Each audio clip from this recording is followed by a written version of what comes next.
Hi, and welcome to this month's edition of Chamber Chat TV.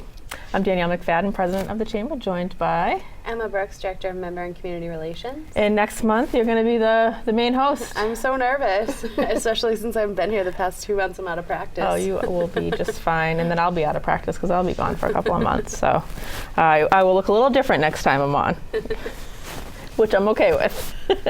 We are so excited to be joined by Virginia Crocker-Timmons. She is the president.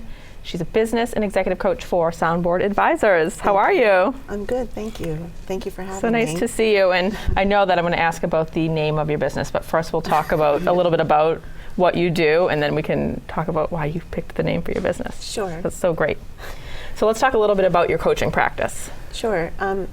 So I work with people who are trying to achieve greater levels of success through business and executive coaching, and I work either one-on-one with individuals or with organizations. I do what I call an inside-out development process. So we focus on the objectives or the results that you're trying to achieve, and then we take you through a process that helps you put in place behavioral changes that help you get to those results in a sustainable way. I use foundational methods or processes in my practice along with other methods and assessment tools in order to bring people through the process. And I like to think about it in terms of trying to tap into their potential in a greater way. So if you think about like jewels, we all have jewels or nuggets that are kind of buried inside. And what I do is I work through the processes and the methodologies to surface those jewels and help people shine more effectively in their personal and their professional lives, and to help them to find purpose and sustain balance in their life. And I like that you mentioned the personal piece of it too, because I mean, it's how you describe it as almost like a wheel, and you need to have everything kind of working for you. Right. We don't have a personal life and a work life. We have one life. So when you can have those two things in balance, you're happier and you wind up being more productive at work. Because I'm sure when one is out of balance, the other one must be a little bit too. Yeah, it causes stress points and other things. So what kind of challenges do you see in the companies that you work with?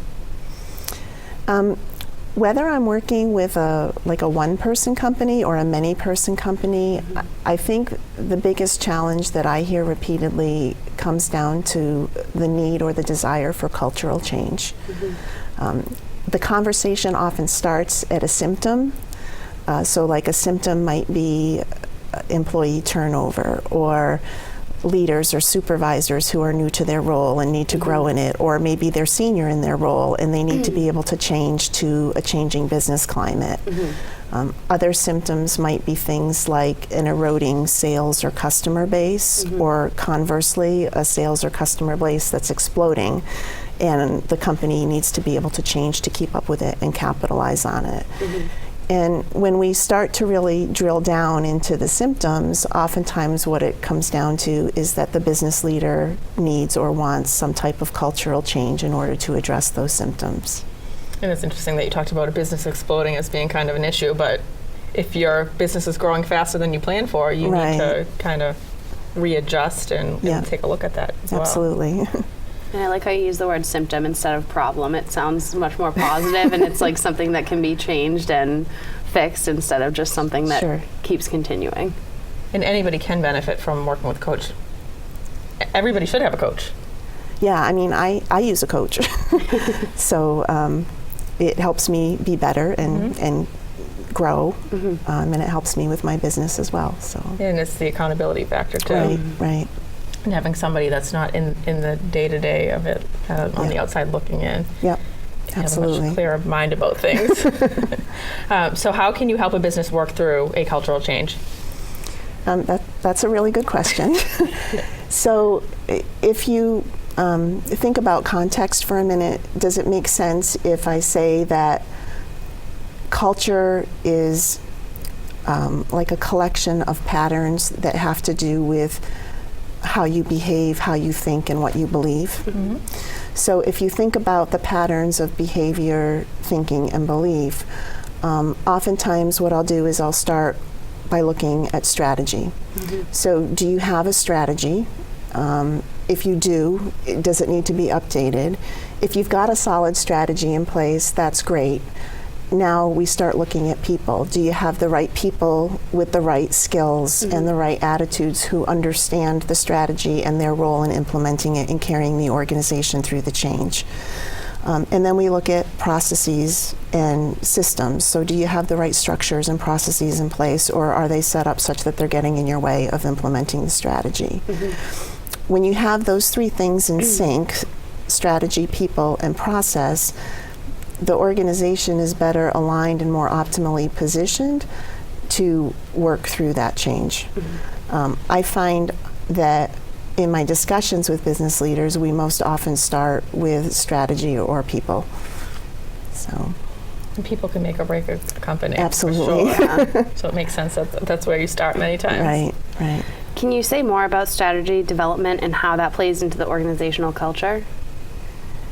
Sure. So if we keep in mind the culture being related to behavior, thinking, and beliefs, when I start a strategic planning process with a company, we look at three elements that are core to defining the basic business foundation and philosophy.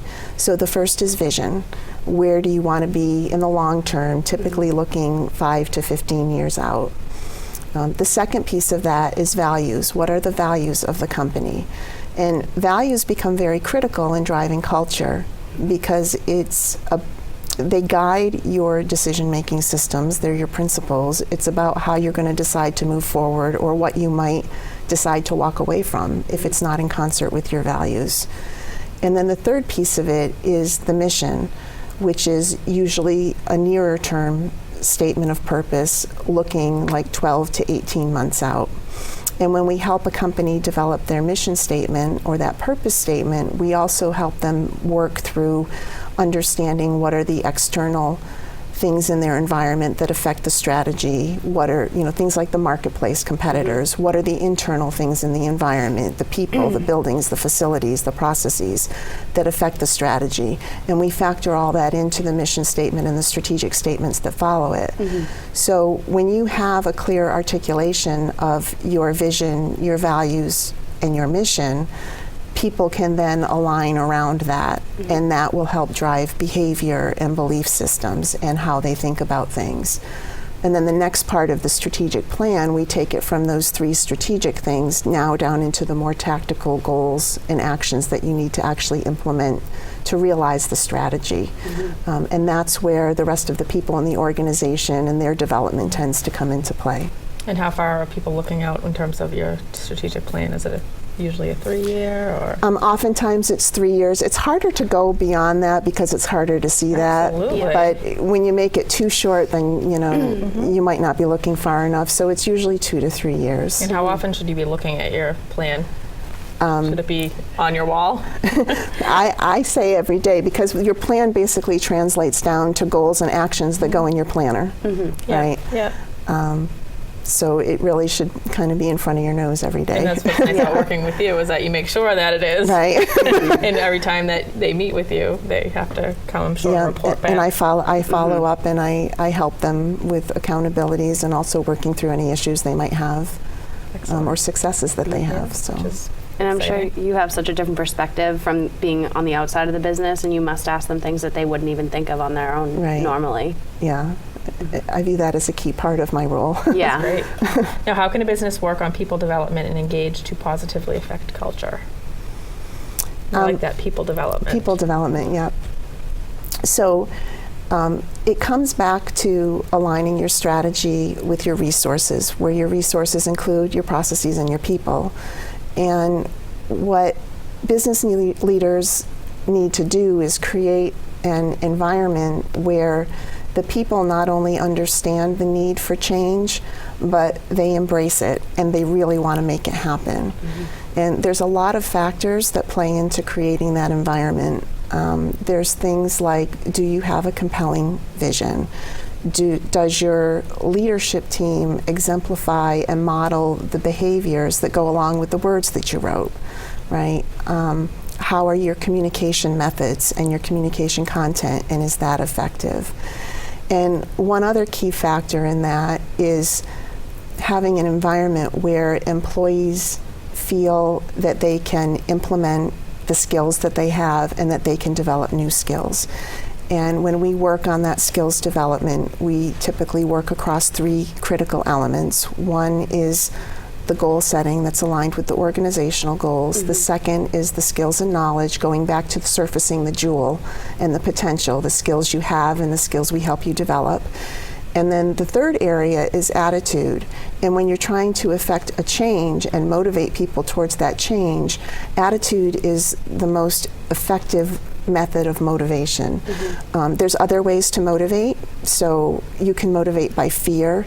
If you don't do A, B is going to happen, right? You can motivate by incentive. Hey, if you do X, I'm going to give you Y. Well, those work sometimes, but they're usually not permanent and they're transient. Attitudinal motivation tends to be more permanent and more lasting. So when you can then start to combine the alignment of people with your strategy, including that vision, mission, and values, with the skills development, combining the goals, the skills, and the attitude development, you start to position the organization to move it forward to the change that you want. And I'm sure it's motivating for an employee to know that their boss or employer wants to kind of pull their best attributes and utilize their skills. Yep. And just makes for a positive environment for everyone. Right. Yep. And as you're talking, I'm thinking as a parent, I'm like, okay, incentivize, threaten. So I'm going to have to go with the third, I think. Especially since you said those are short-term things. Let's talk a little bit about the business name, Soundboard Advisors, and how you came up with that. I love that. Sure. So I like piano music. And if you think about the soundboard in a piano, it's where the vibrations on the inside of the instrument are transformed to the music that we hear on the outside. And so in much the same way, I work with my clients through inside-out development to help transform their business performance in their lives. So we have a few minutes left. Let's talk a little bit about if somebody wanted to work with you, what that process would be like.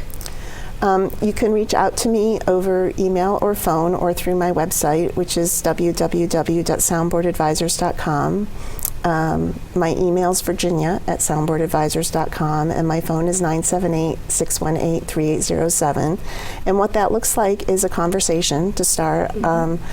I meet with you and understand what your objectives are and what you're trying to accomplish. And we take it from there in terms of deciding what's the most appropriate process or approach or assessments to use to help bring you through the process. And while we just have a minute left, you do have some great tools that you use for assessments. What are some of the tools that you use? I have a set of 3 personal assessments that help measure how you prefer to behave and communicate, what things you value or what motivates you, and how you use your natural attributes in terms of thinking and make decisions. And I also have an organizational assessment that helps you go in and diagnose whether everybody's singing on the same sheet of music and where are the vulnerable points that we could work on to make the organization stronger. I love I know. singing on the same The music references throughout. I know, it's great. It is. Well, we always love having you on. Thank we always you. I learn something appreciate new and it. exciting. And if you're a local business and you're looking to take it to the next level, everybody could use a coach. So definitely give Virginia a call. Thank you. Thank you. We're going to take a quick break, but we'll be back. You're watching Chamber Chat TV. Hi, may I please have an application? Thank you.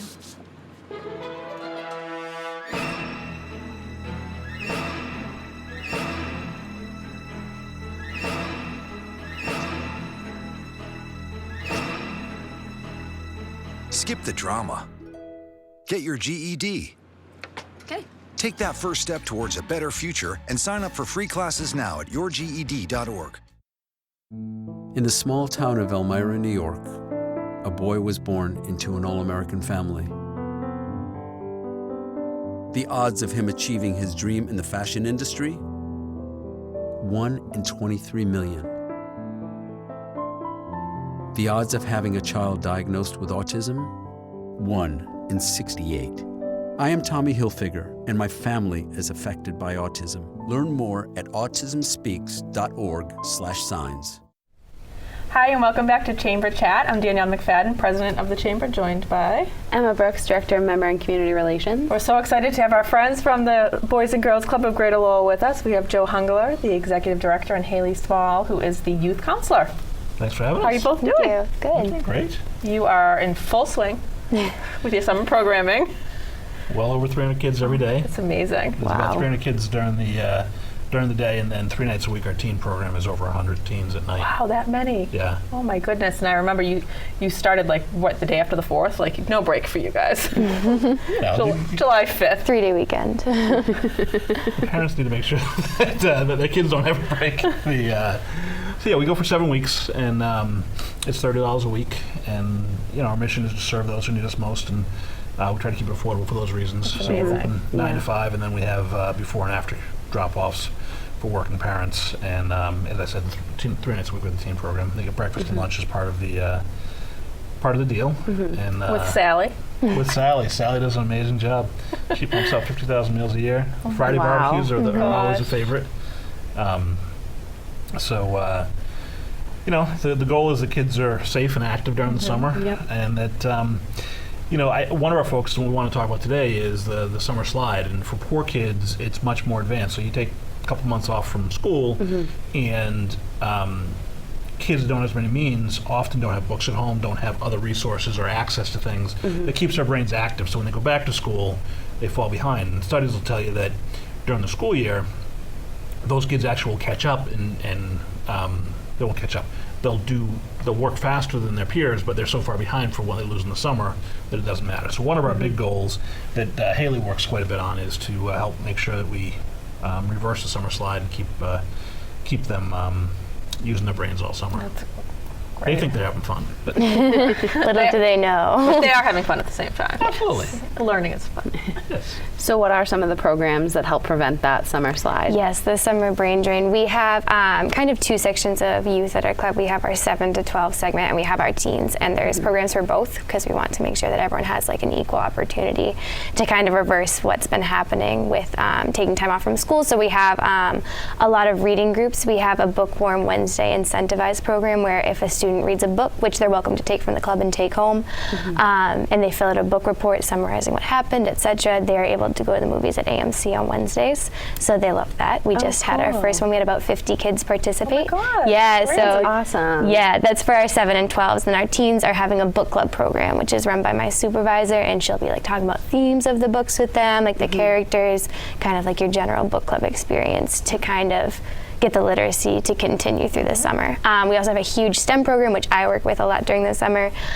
We've been doing lava lamps with them. We've been doing all sorts of different hands-on activities, which, as Joe said, like is fun, but they're also learning. So it's kind of a really creative space for them to interact with science where we might have an activity and then they're like, oh, but what if this happens? Oh, what if I do this? The kind of what if that gets to come out where in school, because there's so much curriculum, you don't always get to explore that what if, but at the club there's that time to be able to see like, okay, what happens if I put soap in this? What happens if I put this into this? What happens if we put it in the microwave? That kind of thing. Being able to have like a creative environment to explore STEM. But yeah, we have a lot of fantastic programs that are able to kind of reverse that. I know for me, when I was in 3rd grade, I forgot my multiplication during the summer. And so for a lot of these kids, we have just like simple ways for them to maintain what they've learned in school when it's so easy to forget. Yeah, I mean, I know that I don't know if I remember really anything that I learned in college. Not if you're not using it. It's true. It's hard to remember it. I know. Those are great because they do sound really fun. Exactly. For The them kids too. come in and they're like so excited. They're like, what are we doing in the Brain Center today? What's our project? I'm like, oh, we're doing rockets. And they're like, oh, I'll come in. So it's kind of getting them excited to learn when learning can be so hard for some of the kids. They're so boring, and it makes it really fun. Do they get to choose what activities they want to do? We do have free time. We usually have a structured activity for the day, which we might have lava lamps, we might have building a rocket, we might have slime. They're really big into Oh, slime. geez, you have to do that. Slime Day is coming up next week. Every kid has asked me when Slime Day is. So we'll have like a structured activity as well as some free time afterwards where they're welcome to read or they can draw or they can keep going with their project. Again, like the whole what if time. We have the Bookworm Wednesdays, which they're able to do then. So we do like take into account what they want to do. So if they're saying like, oh, we want Slime Day, we'll have Slime Day. Right now we have a STEM for Girls program going on in the club actually. For this whole week we have about 25 girls participating in STEM-based activities, looking at marine biology, and they're doing a great time with that. So we are able to kind of incorporate what the kids want to do and what they see in their daily lives into these programs. And you have art, music.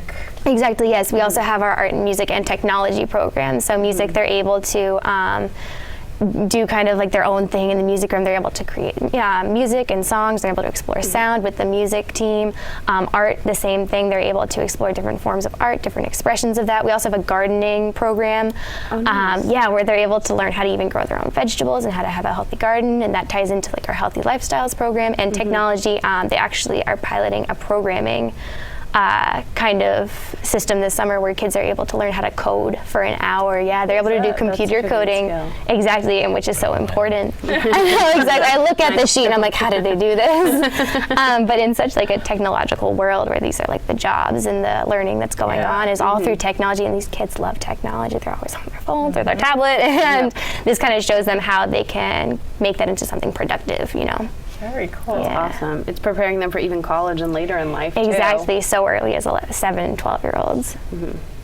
I think that's our ultimate goal with our academic success programs is that we want kids to graduate high school and have a plan for their future. Yeah. And for a lot of kids, that's college, but we also want to make sure they have a pathway if college isn't what they're excited about.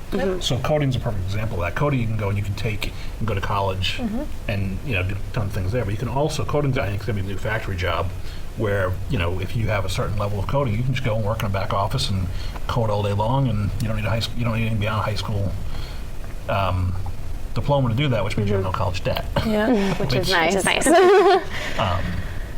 So, and you just have as many different possibilities as possible for kids, because we all take our own needs and interests into account when we look to our careers. You do a lot with healthy eating, but you also have athletic programs too. Absolutely.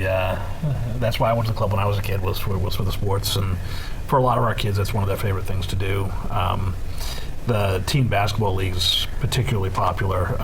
There's I think there's 96 teams in the league, and that league's been going on for 20 some odd years, and it is always extremely possible thanks to the Shannon Grant through the police, which they're a great partner. We actually have a police on staff for the club on a regular basis.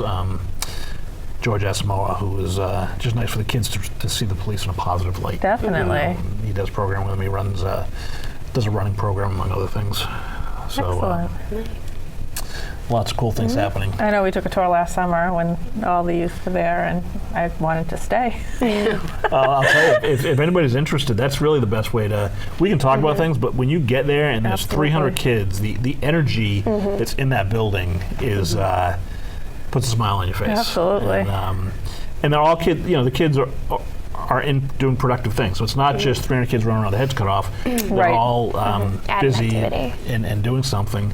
And one of the things I love to see that I miss because I don't do it anymore because my job has changed, but is the interaction between our staff and the kids. They just have a very caring relationship, and the kids know they can count on the staff, and it's great to see that. Yeah. So, but it's a great way to check it out if you want to learn more about what's going on at the club, and or if you just want to have a positive feeling about what's going on in the city. Sometimes if you watch the news too much nationally or whatever, you can get a little depressed. I've heard so much about people not watching the news anymore. Like so many people aren't even turning it on. There's a lot of people that are doing that. I've definitely heard that as well. But the news at the club and at the chamber is always positive. Good stuff happening. So we already talked a little bit about tours, but some ways that community members can get involved with the club. Well, I think that if you want to check out a little more what's going on, you can go on Facebook and see some pictures of what's happening. I'll go to our website and check it out. But we have events coming up. We do an alumni event. So if you went to the club when you were a kid, or if your kids went to the club, we have parents and board members and former staff and a lot of former members who come. We're actually going to induct our first class of the Hall of Fame this fall. Ooh, and, cool. Any breaking news on that, or not yet? No. We're still in the deliberations. I'm glad I'm not making the choice. Let me just say that. There's some good candidates. And sign of a smart leader, distancing himself from that. Not my fault. Yeah. And then our holiday auction's coming up. Yeah. We also you can drive a car, and that's coming up in September. You can drive a car and help us raise money that way. You're doing that too. again over at Jarvis Lincoln. They're always a great partner. And if you already know the club, or if you want to bring a friend down, that's a great way to to help us tell our story and to be able to help us serve more kids. We want people to be aware of what we do. A lot of people drive by and they see, the front of the building's not all that wide, and then it kind of drops off and it's 2 stories in the back, and it goes pretty deep. It's 40,000 square foot building, and there's a lot going on. Obviously, with 350 kids, you can't just squeeze them into the front. So, would love to have people come down and check it out. You talked about some of the activities that you offer. Are you always looking for people in the community that are experts in particular fields? Is that something? Absolutely. I think that there's a few different ones that are always helpful for us for volunteers. We actually have a lot of volunteers that come in and do group projects like painting and those kind of things.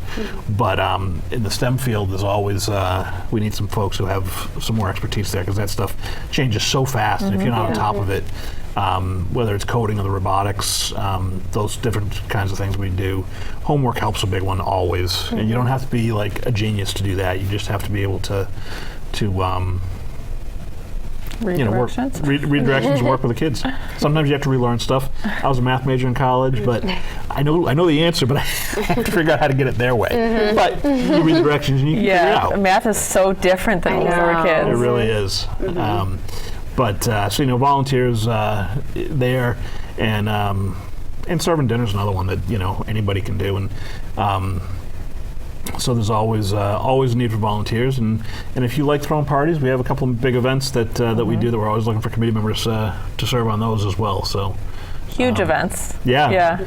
Our golf tournament was in June that went really well and had 150 or so people, and then we expect about a similar number for the reunion. Great. And then the auction is like 450 people. Oh yeah, that's the auditorium. The most amazing event. We actually talked about it on the radio on Thursday, because we had Brian Kajewski from Spectre on, and he said that's just an event that everybody looks forward to every year. It is a fun night. And I like it when we get to the night, because there's a ton of work ahead of time that Angel and Ashley do a lot of that work. But when you finally get there, it's like, okay, now we can just, enjoy it, and always is a great night, because we get our kids involved too. And the kids will speak. They usually perform music or dance or something along those lines, and then they're also greeters and ambassadors throughout. And it gives the community a chance, if they can't get to the club, to kind of get a snippet of what the real value of what the club does. And when is the reunion and the auction? So the auction is the 30th of November. It's always the Thursday after Thanksgiving. Oh, wow. Usually it falls like the beginning of December. Yeah, Interesting. so this is the second time in my 7 years that it's been there. And the reunion, I believe, is October 11th. Excellent. Coming up. And Driven to Give, which is the when you can drive a luxury car over at Jarvis Lincoln, and we get $20 if you take 5 minutes to do that, is September 23rd. If folks want to find out more information about the club, how would they do so? Our website's lbgc.org, lbgc.org. You can call us at 978-458-4526, or just go on Facebook and plug in Boys and Girls Club Greater Lowell, and we should pop up. Excellent. Thank you both for being here, for all that you do. Thank you. 350 kids. Wow. It's best job in the world. You're tired when you get home, and then you get to go home to a little one. She puts a smile on my face. Absolutely. So you know that better than anybody. Yes. We're going to take another break, and we'll be back. You're watching Chamber Chat TV with the Greater Lowell Chamber of Commerce. Thanks for having us. Thank you. Thank you. Thank you.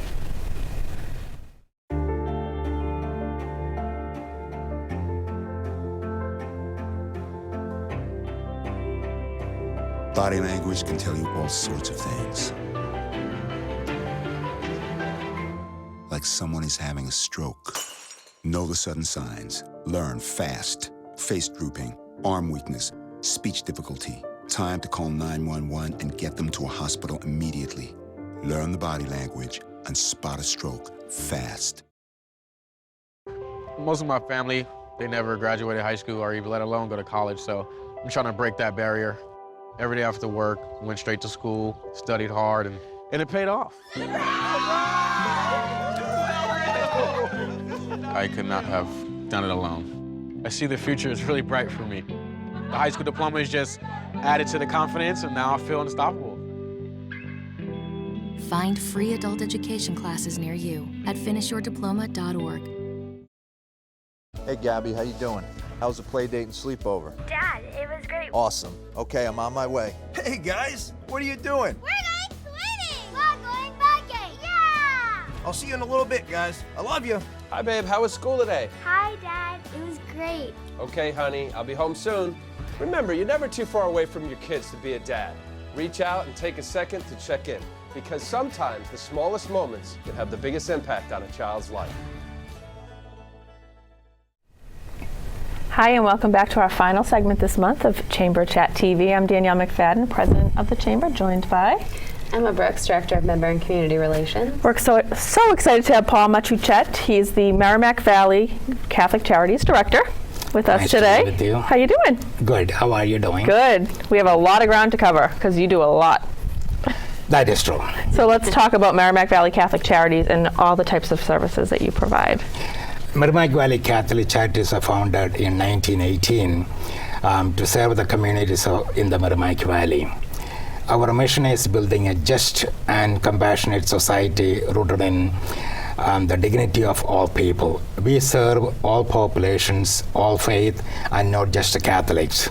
Our services include basic needs, Bridges Crossing, which is a teen moms residential program, counseling, family support services, food pantry, grandparents as parents, and we are seeing more and more of that incidents happening.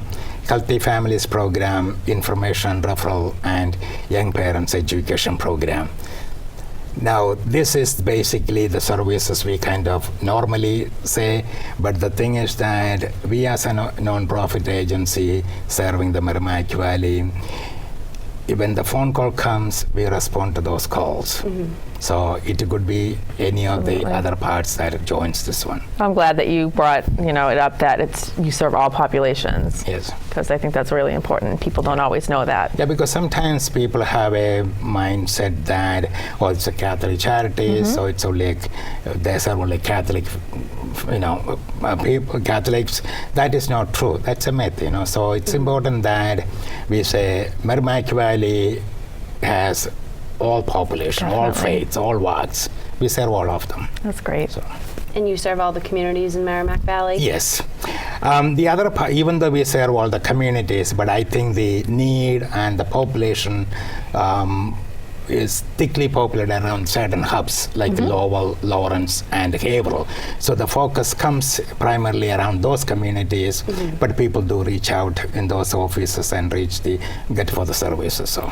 And you cover all Merrimack Valley, so even if the populations in certain towns it's not as prevalent, they don't need the help, they can help by donating and volunteering. Absolutely, that is true. And also, sometimes we in the non-profit also, when we work, we categorize communities by, they are from this community, they don't have any needs.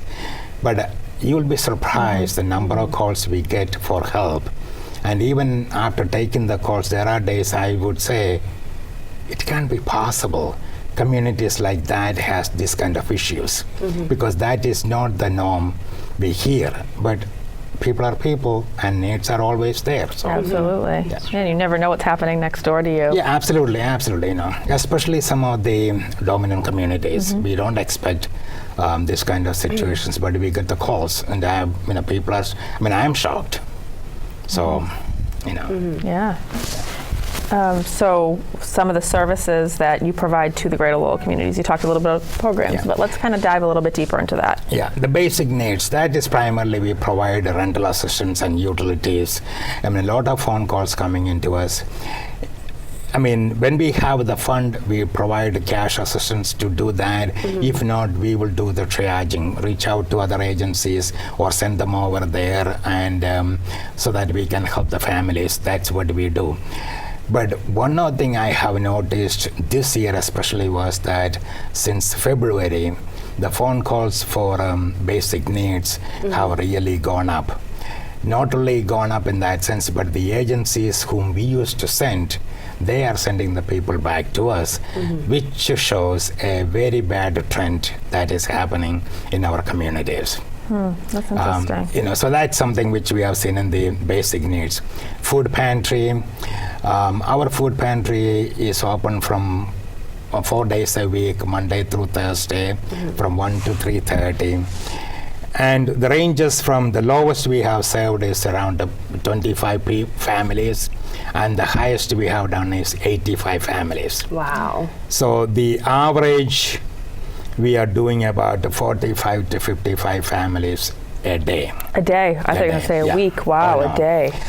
So, you know, and then we are seeing also recently, for the last couple of months, we are seeing new families coming in and signing up. So there is a tremendous need, and that's what really we are seeing it at this point. The Young Parent Education Program is HiSET, the good old GED program. So we do that. We work with the young moms so that they can get their high school diploma and move on to the, you know, better life in that way by, you know, whether it's a trade or a, you know, community college or academic things, we move on to that. Family support services and counseling, it's really working with the families around giving, you know, doing the education on parenting skills. And also we have a DCF contract to do parent aid services where the DCF sends the referrals to us, and we work with that family with a specific plan, so they have to go through that and really make sure that they meet all those criteria and get on to the next level, you know. So we really support them to do that. Counseling, mental health, social service issues, people come to us and we have a counseling services available to them as well. The Bridges Crossing is, as I said, Teen Moms program, where 14 to 22-year-old young teens and moms, you know, but they are also referred by DCF. But by the time they get to our program, one of the major reasons they end up is that they are teens and they're pregnant, so this becomes a last resort. But what they have gone through up until the pregnancy is impossible even to imagine. It is such a travesty that is happening to these young people that they end up in a situation like this. So my heart goes out to them. And also the thing is that I admire their strength, because I see every day the moms trying to support their babies. I don't know how they hold it together. It's unbelievable. But my hat goes off to them, because they do a tremendous job. Yes, it is true. They have problems. We try to help them out, but you know, I admire them for what they do. Absolutely. You know, so it's hard enough being a parent, but I can't imagine being, you know, a young parent. That's true. So. And you have a milestone year with Bridges Crossing, right? Yes, Bridges Crossing. We are doing the 20th year celebration. The event is on October 25th. It's going to be at the Tewksbury Country Club. Lovely. And one other thing we are looking at is that we are located in one of the historic buildings in Lawrence.